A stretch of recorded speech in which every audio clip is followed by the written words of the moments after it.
This is slowed down, and this is what is interesting people all over the world actually at the moment. 2 overs of the bowling power play complete.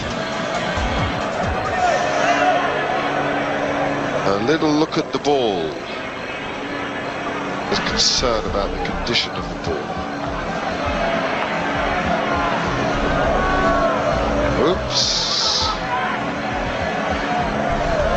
Whoops.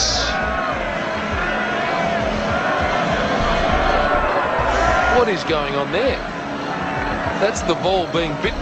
What on earth was he doing here? Well, I mean, Shahid, do you constantly want to shoot yourself in the foot, or what? It's just absolute stupidity. It can't be expressed. Look, I mean, look, there's 27 cameras at the ground. He's biting it like it's an apple. I mean, if you're hungry, go and get some food from the canteen. Don't look, what is he doing? That's just stupidity. He continues to court controversy. You know, he's had accusations of all sorts thrown at him in the past, and yet again he's done an act of absolute sheer stupidity, and I hope he pays for it properly. Vision has emerged of South African captain Plessis shining up the ball with a lolly clearly in his mouth. It brings back some memories of that controversial tactic that supposedly allowed the English to swing the ball so dramatically in 2005. Marcus Trescothick has admitted he used mints to help keep the shine on the ball during that series.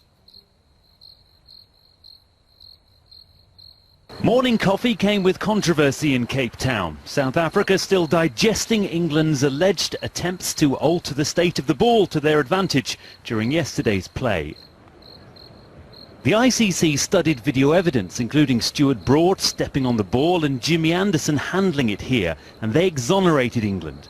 Altering the ball can create reverse swing, a real weapon for bowlers. And this evening, one South African player raised doubts again over England's behaviour. There should be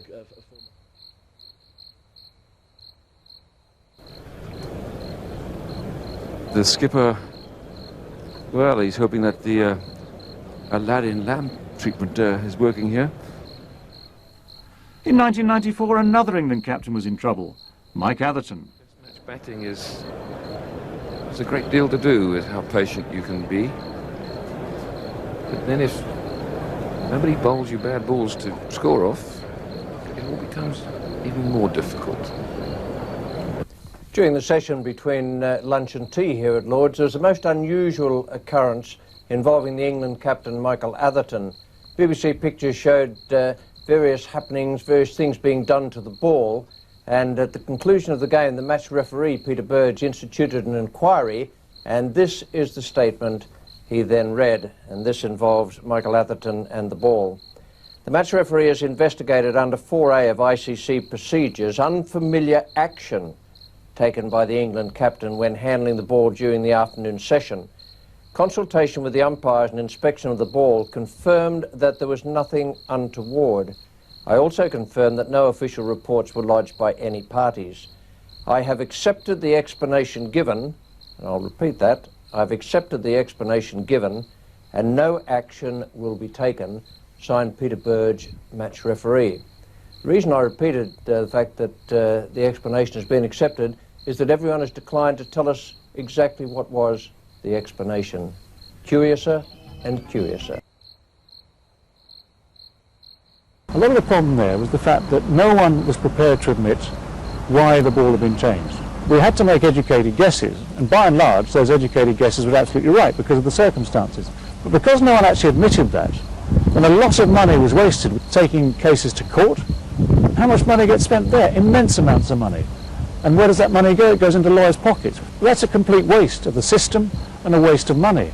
Now, had we had Lords prepared to admit, the authorities in general prepared to admit that something had happened under that regulation, the ball had been changed, and therefore the Pakistanis had been slapped on the hands as naughty boys, okay, we could accept the situation. We wouldn't have had to victimise anyone. We wouldn't have had to accuse anyone or suggest accusations to anyone. It's extraordinary to me that they haven't taken advantage of looking at the tapes, the footage put together by Chris Cowdrey, the huge amount of evidence that came out in that court case, the most dramatic of which was surely Don Oslier standing in the witness box and saying the ball was changed under law 42.5. Everyone in the world knows that covers changing the condition of the ball, and that means somebody damaged it, maybe one player, maybe more than one player. I don't know why they don't take advantage of looking at that film footage and clear up this whole issue. Oh, steady on. The evidence that was given in court under oath strongly points to everything that's been suggested being pretty true. I don't know if I can say that legally, but I have done now. And so you get on and you solve the problem. You don't sweep it under the carpet, you solve it. It would be good for everybody if it was just sorted out, and that would be to get Derek Murray's report and say, now we'll tell you that afternoon the ball was changed because somebody cheated.